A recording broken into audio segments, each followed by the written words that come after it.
everyone, welcome back to the channel. Today we have some more Harry Potter Wizarding World news, and that includes Keira Knightley responding back to the Harry Potter Backlash that she's now involved in the audiobooks. We have a new Harry Potter book that was released, and it's causing all the controversy among the fans because reasons, and we have some more quick hits, so let's just jump right into it. So the very first thing is that, remember a couple weeks ago I had announced that Warner Brothers was looking to be bought out by Paramount, and who else was it? Some other company, I can't remember anymore. However, it looks like Warner Brothers has rejected Paramount's first bid to buy the company. It's via Bloomsburg. So if we go to Bloomsburg, of course, it's behind a paywall. So if we go to the archives, here it is, and we'll go from the very top. It says, Warner Brothers is set to rebuff Paramount takeover approach. Warner Brothers Discovery Inc. has rebuffed Paramount Skydance Corporation initial takeover approach for being too low, according to people familiar with the matter. Paramount has several options in its pursuit of Warner Brothers, including boosting its bid, going directly to shareholders, or finding additional backing through a financial partner. Warner Brothers CEO David Zaslav believes he can get a hefty premium for his streaming and studios business once they're separated from the cable channels. So that's just the TLDR. We'll see what really happens. Now, we actually do have some sad news. Drew Struzan has sadly passed away. Now, you'll remember him from these posters. He did the original Harry Potter posters, where he actually drew everything. This is all his drawings. And unfortunately, he is no longer here. Now, he's also done Star Wars and Indiana Jones, and I'll show you some more in a couple of seconds. But I put this out on Twitter. It says, amazing artist, tragic. Everyone has seen his work, says he's worked on so many movies, from Star Wars to Indiana Jones. And here's some more of his posters, right? So he's done the prequels. You know that style, right? It's very, very similar style between these, right? You have this one, you have these. So very unfortunate. He passed away at the age of 78. He's also even done Back to the Future and The Thing and so much more. In fact, we actually have this article here, and you can actually see this is his Instagram. Thank you for rendering my childhood and capturing my 20s, you giant genius. So you can actually see some of his work here as well. You've definitely heard of this man. Maybe you don't know his name, but you have seen his work, so it is very sad. Rest in peace, good sir. All right, now let's get to the juicy, gritty, oh my god, the Harry Potter fans are rabid today.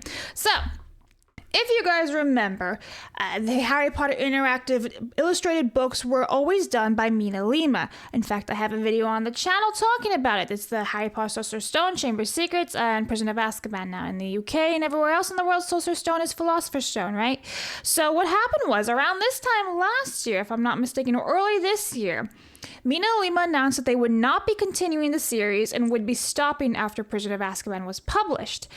And so they were like, sorry, we're not doing Goblet of Fire. And all the fans got into this giant frenzy and started blaming J.K. Rowling, even though she has nothing to do with this, and they don't even know the facts yet. They just automatically said it was her fault because Mina Lima is pro-LGBTQ. They wear like little BLM flags, whatever the hell it is. They have different... Mina Lima and J.K. Rowling have different politics when it comes to trans movement and everything, right? Whatever. Everyone can work together even if you don't agree with anyone. However, the fans were just saying that it's because Mina Lima was pro this and J.K. Rowling was severing ties and blah, blah, blah, blah, blah. However, it came out that Scholastic was only doing the books per book contract. So it was one book per contract, and they would just be renewing it. Or whatever happened, it could be Mina Lima asked too much for the Goblet of Fire.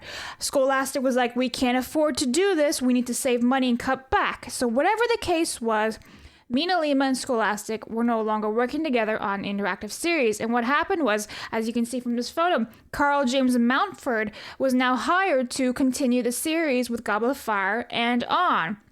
And all the fans got really pissy, including someone in my YouTube chat was saying, why is the book cover purple? It's supposed to be yellow so it matches the Hogwarts houses, because the first three were red, green, and blue. I'd love to see the spine of this, by the way, and just because, you know, the spine should be similar to the Mina Lima spines, and you'll see what I'm talking about when I review it. I don't have it with me yet. It's in the mail. So I will be doing a review. Don't you worry. We're going to go through it all together. But I digress. So anyway, what happened was a lot of the fans were like, I'm not going to buy this book in support of Mina Lima. And a lot of other fans were like, it's still J.K. Rowling's fault, even though, again, we don't know what happened. It could literally just be that Scholastic and Mina Lima could not come to an agreement on money, whatever the business aspect of it was, right? So a lot of the comments are now really negative, and because this is happening today, because it's October 14th, 2025, and this book has been published today, it is now officially for sale. You can go and pick it up anywhere. So here is the actual book, right? I'm going to put it on mute, but it says, from Scholastic and Harry Potter, wands at the ready.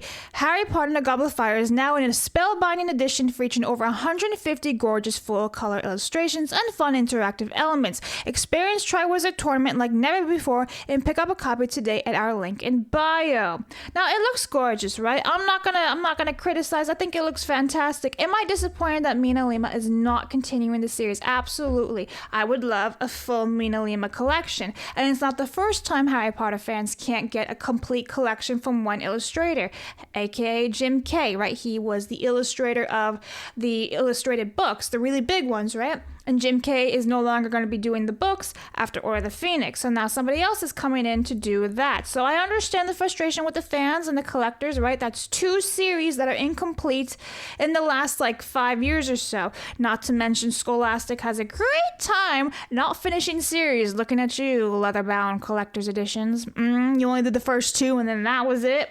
And then the exclusive slip back cases with listen, it's a whole thing. All those videos are on my channel if you want to look at the Let's Talk Books playlist. There's a whole bunch of books explaining everything. It's a lot. Anyway, I'm getting ahead of myself. Let's look at the comments here. Hogwarts Vault, really nice guy, mind you. He says it should have been Mina Lima. Again, that's fine. You can have your opinion. He's not insulting anybody. But here's where I come in. I say, for the record, being hateful towards the new illustrators is pathetic. And if I'm not mistaken, I know it's Carl who did it, but I think somebody else also worked on it, a couple pages. If I'm not mistaken, I can't remember. So that's why I say they and illustrators plural, right? Because I'm pretty sure somebody else helped us. I don't remember.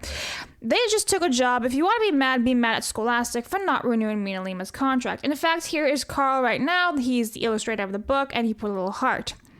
But this is where it gets really rude. Timu Mina Lima. How very ...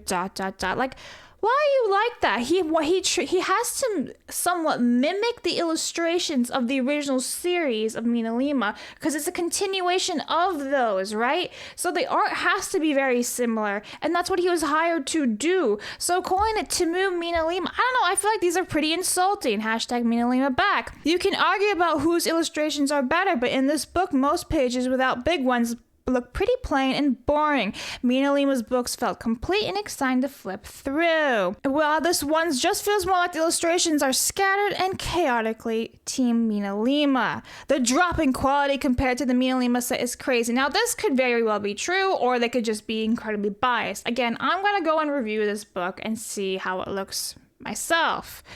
Merlin's Beard, that's one beautiful addition. Would have purchased if it was Mina Lima. Beautiful, I will admit, but I would have preferred if it's still being Mina Lima. And it just goes on. There's plenty of comments. Lots of them are positive, right? There's positive ones. But sorry, I will pass on this. Mina Lima, bring Mina Lima back. So beautiful, just gutted Mina Lima didn't create it like the other 3. Without Mina Lima, I won't buy it. No, says one person. Yeah, no, where's Mina Lima? I don't like the cover of the book. It used to look as a decorated arch, a castle window or something like that. Now it's just an empty oval. That's weird. I would love to see the spine, but I just can't see it. Wow, way to rip off Mina Lima. No Mina Lima, no orders, buy. Yeah, not buying it. Thanks for the incomplete collection. Better be as good as Mina Lima. You can get the point that I'm saying here. Some of these comments are pretty fine. No, I don't want to buy it because of Mina. That's fine. But seems like a copy. Mina Lima from Timu. Blah, blah, blah, blah, blah. You get what I'm saying here. I don't think being mean to the illustrator has anything to do with this decision. But I digress. Now, I did want to show something really cool about this, so this is what Carl posted. Again, the illustrator. He says, Goblet of Fire is out today, sharing some early sketch concept for the cover. What a challenge, a bit like my own try was a tournament of illustrating it. But getting to work with the proper lovely folks at Scholastic will keep Harry Potter going for generations to come, and those that still need this world today, it has been a pleasure. So very cool, right? I think it's great. His comments on this post have been limited, which is never a good sign, meaning he probably got a lot of harassment. But this is a really cool cover. So here it is. You got the second task. You have the Bobatons and the Durmstrangs arriving. So you got Harry, Ron, and Hermione looking out and going, wow, so cool. Now, I actually really, really love this cover. This probably is my favorite. And since it's yellow, it would have worked with the 4 houses. There's also this one. This is the Durmstrang and and then you have this one. This is the first task with the dragons. Then you have this one, which is the Quidditch World Cup with the Dark Mark. That's really cool as well. And then, obviously, this is the one that was passed. So, really early sketch concept, and then this is it. So, this one was the one that was official, right? So, in the corners, you have the first task, the dragons, the cup, little things like that, little hints, the Sphinx, Rita Skeeter as a bug, Harry, Ron, and Hermione on the top of it. It's beautiful, in my opinion. But we can't always have nice things, can we? And then, lastly, everyone, this one is actually a W for Keira Knightley. This comes from Variety. Keira Knightley was not aware of J.K. Rowling boycott before joining Harry Potter the Full Cast audio editions. I hope that we can all find respect. So it says, in a recent interview with Decider, Keira Knightley said that prior to joining the cast of Audible's Harry Potter the Full Cast audio editions as Professor Umbridge, she was not aware of the fan boycott of all things Harry Potter over J.K. Rowling's statements about the transgender community. She says, I think we're all living in a period of time right now. We're all going to have to figure out how to live together, aren't we? Knightley said. We've all got very different opinions. I hope that we can all find respect. And that's such a great way of showing it. Why couldn't Emma Watson, Daniel Radcliffe, and Rupert Grint say this, right? Like, how is it that Keira Knightley was absolutely nothing to do with the franchise except for now playing Umbridge in the audiobooks, has more balls than all these other actors and actresses who've known J.K. Rowling for decades?